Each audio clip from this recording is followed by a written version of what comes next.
Hey YouTube, this is a video response to Rawless, and I hope I didn't butcher that. I hope I actually said your YouTube name correctly. If I didn't, I sincerely apologize for that. Your most recent video it was talking about discipline with kids, and I see where you're coming from on that stuff. And being a father of 3 kids, my oldest is oh wow, she's getting old. My oldest is 12, and then all the way down to an 8-year-old. So I do have some experience with this. Not all the way up to teenagers yet, but when we're talking about the younger, much younger part, I can definitely, I think I'm qualified to make my statements. So here goes. When it comes to paddling the behind, especially of the younger kids, here's something that you've got to keep in mind. There's an extent to how far you can go with actually trying to reason with or rationalize. They're still in a major exploring their world stage. So to get an immediate response, you have to go with something that they actually understand.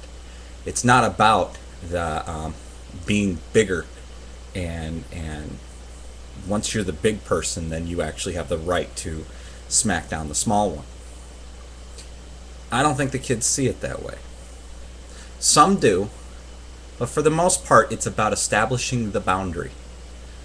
Here's an example of that.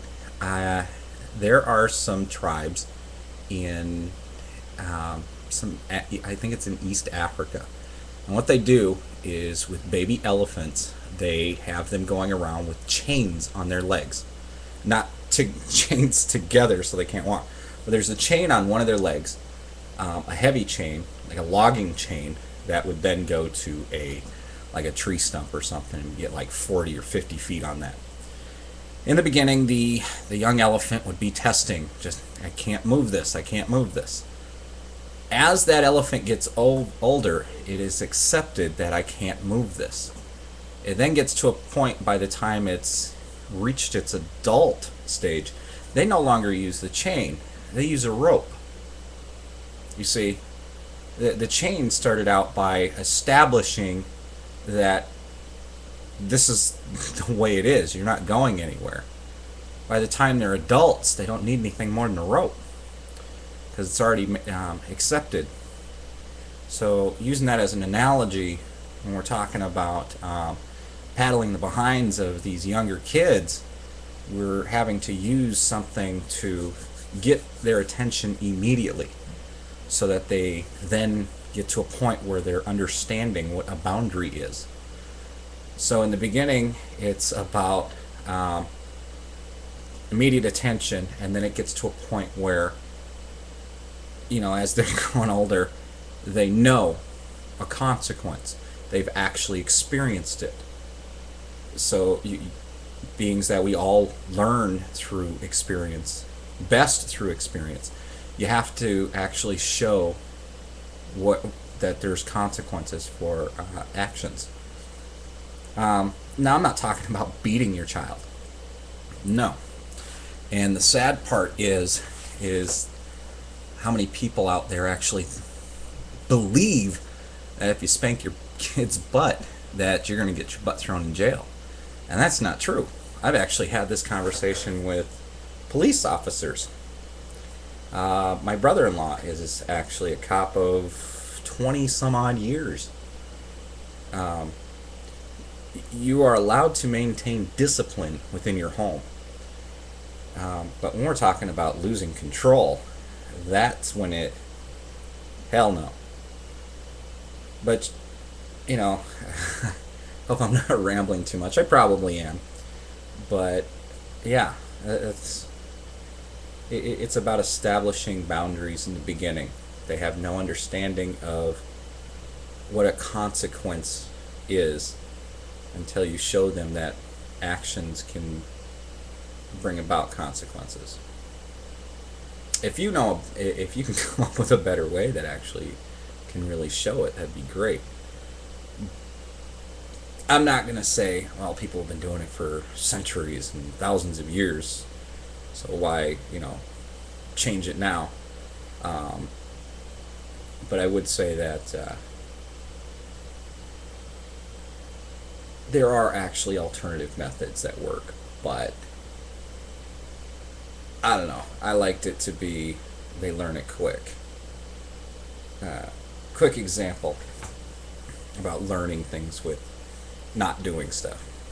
My oldest daughter, when she was 2.5, 3 years old, she would constantly stick her fingers in the VCR.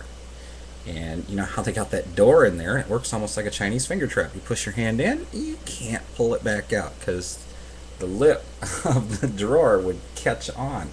She couldn't get her finger out or her hand out, and she kept on doing this, and it was like, you run up and it's like, no, I'll help you. You okay, sweetie? Kissing the fingers and stuff.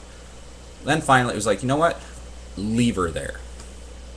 Left her there for about 3 minutes, and she saw us sitting there. Before it was just, oh, I'm stuck. Mommy and Daddy will get me out. Oh, I'm stuck. But Mommy and Daddy will get me out. You see, so she already learned a pattern. But when we started leaving her there, she decided it wasn't a good thing anymore. She decided it wasn't a good thing anymore. So yeah, paddling the behind, again, not beating. I definitely think that it's got its benefits. Once again, recap on it. There's only so far that you can go with as far as reasoning, because they need to have enough experience to understand where you're coming from if you're just trying to reason with them.